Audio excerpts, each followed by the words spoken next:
فوج مجھے اس بات پہ نہیں اٹھائے گی کہ میں فوج سے کویشچن کر رہا ہوں. میرا یہ خیال ہے، ہو سکتا ہے میں غلط ہوں، ہو سکتا ہے میں پاکستان آؤں تو میں بھی ایک مسنگ پرسن بن جاؤں، لیکن میں ابھی تک ایمان کی حد تک میں یہ سمجھتا ہوں کہ ہماری فوج اس طرح کی چھوٹی حرکتیں نہیں کرتی. ہاں یہ ہے کہ کمیونیکیشن چینلز کے اوپر ان کو آ کر یہ چیز بتانی چاہیے کہ کیا صورتحال ہے، کیا سلسلہ ہے، لیکن ان کو ایک ہمارے جو سپورٹرز ہیں نا بلا وجہ کے، یہ دنیا کے سامنے ہماری فوج کو روگ آرمی بنا کے پیش کرنے کی کوشش کر رہے ہیں کہ کوئی فوج کے خلاف بات کرے گا فوج اسے اٹھا کے لے جائے گی. جناب فوج کسی کو نہیں اٹھاتی بلا وجہ میں، انلیس کہ اس کی طرف سے کوئی بہت ہی پٹھا کام ہو رہا ہو.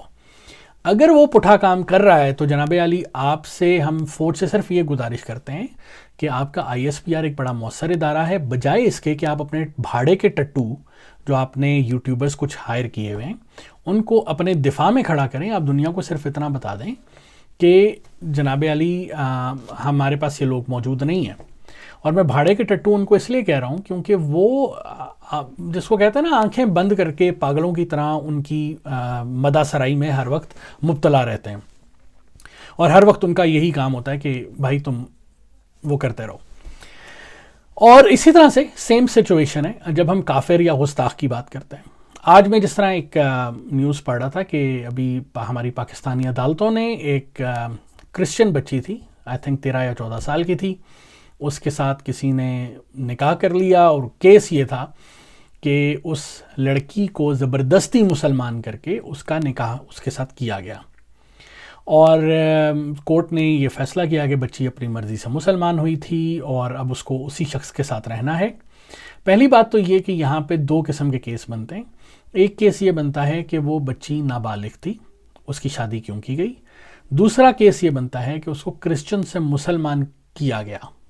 ٹھیک ہے، اچھا اب یہ دیکھنے کی ضرورت ہے کہ جبری طور پہ مسلمان کیا گیا یا نہیں. ہمارے ملک میں ایسے بھی واقعات ہیں کہ ہمارے پاس احمدی جماعت خانوں کو آگ لگائی جاتی ہے. اب میں نے یہ بات کہہ دی ہے تو ہو سکتا ہے مجھ پہ بھی کفر کے فتوے لگ جائیں کیونکہ میں نے احمدیوں کا نام لے دیا ہے. ہمارے ہاں کرسچن لوگوں کو، جو ہمارے عیسائی برادری ہے، ان کے لوگوں کو مختلف طور پہ کے اوپر تانا اور تشنوں کا نشانہ بنایا جاتا ہے، چوڑا کہا جاتا ہے، کالا کہا جاتا ہے، مختلف قسم کی باتیں کی جاتی ہیں. حالانکہ بعض اوقات میں وہ ہم سے زیادہ گورے ہوتے ہیں لیکن ہم سٹل انہیں چوڑا بولتے ہیں. اس کے بعد ہم نے یہ ایک اپنی مینٹیلٹی بنا دی ہے ہماری. آج بھی اب بہت بہتری آ چکی ہے پاکستان میں، لیکن آج بھی پاکستان میں اس طرح کی باتیں کی جاتی ہیں. اور اسی طرح سے اگر ہم ہندوؤں کی بات کریں تو ہم ان کے ساتھ بیٹھنا پسند نہیں کرتے بعض اوقات، بعض صورتوں میں. اگر وہ غریب ہندو ہے، امیر کے ساتھ ہم ہر کسی کے ساتھ بیٹھ جاتے ہیں. اصل میں ہمارا جو مذہب ہے نا وہ امیری اور غریبی ہے. تو جو غریب غیر مذہب کا بندہ ہوتا ہے نا اس کے ساتھ ہم بیٹھنا بھی پسند نہیں کرتے. اور یہی ایک چیز میں یہاں پہ اور ہائی لائٹ کرنا چاہوں گا کہ ہمارے گھروں میں ابھی بھی، میں نے دیکھا کہ بہت سے گھروں میں بہتری آ چکی ہے، لیکن ابھی بھی ہمارے کئی گھروں میں مسلمان آپ کا جو نوکر ہوتا ہے گھر میں کام کرنے والا، ہم اس کو سیم برتن میں کھانا نہیں دیتے. تو یہ آج بھی موجود ہے. کم ہو گیا ہے پہلے کی نسبت کم ہو گیا ہے، لیکن یہ مسئلہ آج بھی موجود ہے. حالانکہ وہ تو مسلمان ہے، اس کے ساتھ آپ مل کے بیٹھ کے کھائیں، لیکن آپ اس کے ساتھ مل کے بیٹھ کے کھانا نہیں کھاتے. صاحب کبھی بھی نوکر کے ساتھ ایک ٹیبل پہ کھانا نہیں کھاتا. اور یہ چیز آپ بڑے سے بڑے ادارے میں چلے جائیں. ہمارا سب سے آرگنائزڈ ادارہ ہے پاکستان فوج. آرمی میس کے اندر، آفیسرز میس کے اندر کتنے سپاہی جا کے کھانا کھاتے ہیں. تو یہ بھی ایک چیز ہے. آفیسرز میس کے اندر سپاہی جا کے کھانا نہیں کھاتا. آفیسرز میس آفیسرز کے لیے ہوتی ہے. Excuse me. اچھا اس کے بعد جو اگلا سلسلہ ہے اسی طرح سے کافر اور گستاخ کا مسئلہ ہے. تو اگر میں نے سوال اٹھا دیا اس پورے اس سلسلے کے اوپر کہ جناب اس بچی کے ساتھ زیادتی ہوئی ہے، کیونکہ کہا یہ جا رہا ہے کہ اس بچی جب یہ فیصلہ سنایا گیا تو اس بچی کی آنکھوں میں آنسو تھے. تو ایسی صورتحال میں آپ کیا ایکسپیکٹ کرتے ہیں کہ اس پہ سوال نہ اٹھایا جائے؟ اگر آپ اس پہ سوال اٹھاتے ہیں تو آپ کافر ہو جاتے ہیں. آپ کہتے ہیں آپ اسلام کے خلاف بات کر رہے ہیں. اسی طرح سے جو مختلف قسم کی فضولیات باتیں ہمارے ملا حضرات کر رہے ہوتے ہیں، خادم حسین رضوی جیسے فضول قسم کے لوگ یہ عجیب و غریب باتیں کر رہے ہوتے ہیں. میں معذرت کے ساتھ اس کو فضول اس لیے کہہ رہا ہوں کیونکہ وہ باقاعدہ طور کے اوپر جھوٹے واقعات اور جھوٹی حدیثوں کا سہارا لے کر اپنے موقف کی تائید کروانا چاہتا ہے. جس طرح سے ایک اور جھوٹے واقعات میں اسپیشلی کہوں گا، جس طرح سے جی ممتاز قادری اپنی قبر سے نکلا اور تلواریں لے کے نکلا. آپ کہاں لے کر جا رہے ہیں بات کو؟ آپ اسلام کو تلوار اور مار دھاڑ کا مذہب کیوں بنانا چاہ رہے ہیں؟ اسلام ایسا نہیں ہے۔ اچھا، دوسری چیز، اگر آپ سے یہ سوال کیا، ابھی یہ پچھلے دنوں جو ایک احمدی کو انہوں نے مار دیا، ٹھیک ہے، آپ اس کے بارے میں کیا کہیں گے؟ اب اس بندے کو اگر اس نے مار دیا ہے تو پہلی بات تو یہ ہے کہ اس کے لیے 10,000 قسم کی باتیں ہیں، لیکن آپ نے اس شخص کو غازی بنا دیا، اور وہ غازی صاحب بکواس کیا کر رہے ہیں کہ رسول نے مجھے خود آ کے خواب میں بتایا کہ جاؤ اور اس شخص کو مار دو۔ لائک نعوذ باللہ، آپ رسول خدا پہ صلی اللہ علیہ وآلہ وسلم پہ بہتان باندھ رہے ہیں۔ خود سوچیں نا، آپ کس طرح کی فضولیات اور بکواسیات جو ہیں وہ نعوذ باللہ آپ رسول سے ایسوسیٹ کرنے کی کوشش کر رہے ہیں کہ رسول لوگوں کو خواب میں آ کے بتاتے ہیں کہ اس کو مار دو، اس کو مار دو۔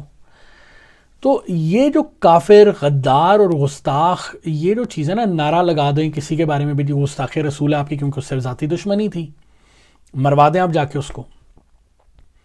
تو یہ مسائل ہمیں سوچنے کی ضرورت ہے۔